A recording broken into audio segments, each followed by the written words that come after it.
That belongs in a museum. Yeah, is considerably ahead on the mana side as well because of that early wild growth. Yeah. So then this off is still like, oh wow, that is a pretty good druid card to get. Now there is a mulch sitting right in Jako's hand, so I don't think he's too disappointed to see this. But again, his plan is very clear at this point: build to a big Yogg Saron, and let's see if Yogg Saron can win me the game. Yeah. I mean, he's the hope's end. This is where it stops. Yeah.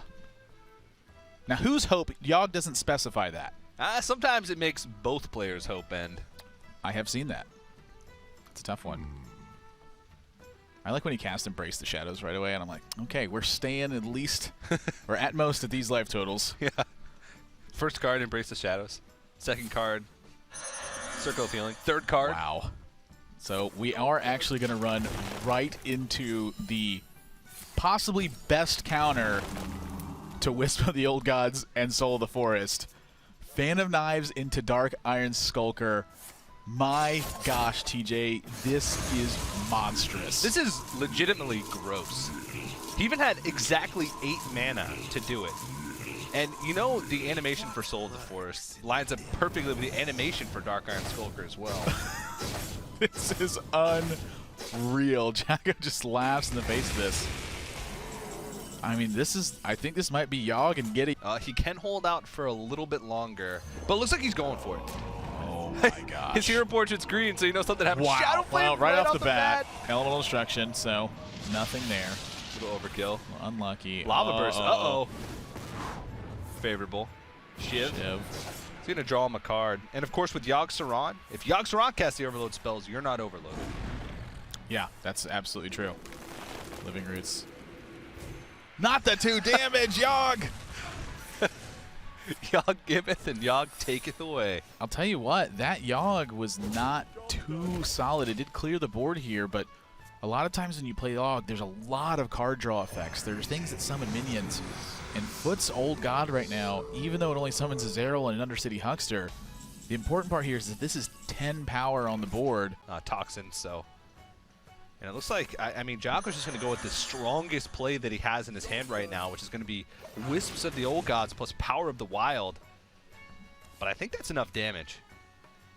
Definitely enough damage. Yeah. Unless he gets one of his damage spells counterspelled. He does have to factor in the possibility of Ice Block. What do I do if that secret is Ice Block? Because he just did check for Vaporize and Ice Barrier. And it looks like he's actually going to check for Mirror Entity as well. Well, this won't check for Mirror Entity because Jako's board is full, but what Oh, it will true, do yeah. is it allow him to keep drawing. And so clearly at this point, he needs to figure out what this secret is. And for each spell he plays, he's going to get closer and closer to figuring it out. And here he finds out it's Counterspell, and that just gives him the go-ahead at this point.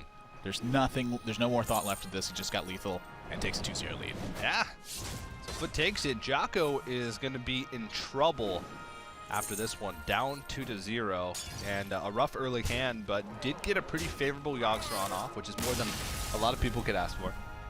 Yeah, I mean, in this series, I feel like what really ended up holding Jako back, but Foot is about to start.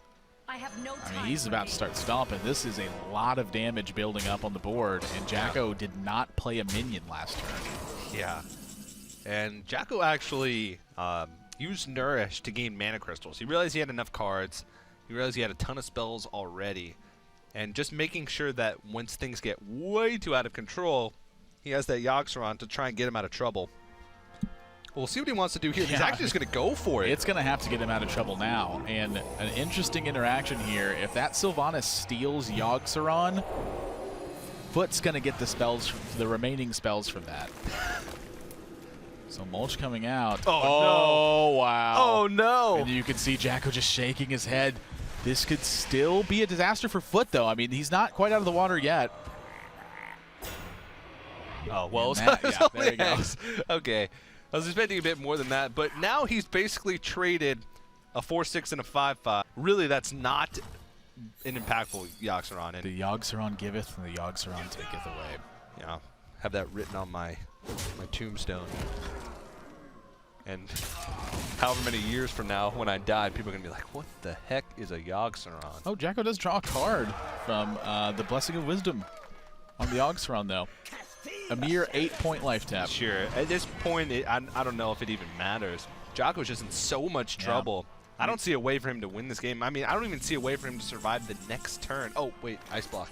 There are no tools in the deck that actually handles this board. It's similar to last game, you know. You just don't know what that is. So he's tested for most things.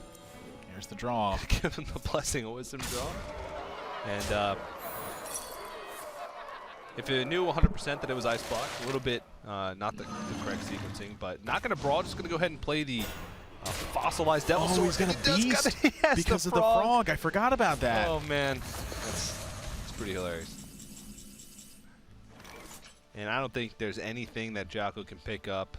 We even see the fireworks in Foot's hand starting. So now if he goes for the option of Nourish, he's got to wait until he sees what cards he goes, and that will change his course of action. So I think he's realized now, he's like, I only have a few outs. Feral Rage, maybe you'll be able to gain him some health, but yeah, and he's just going to go ahead and concede, and that's Foot taking a 3-0 lead in this series.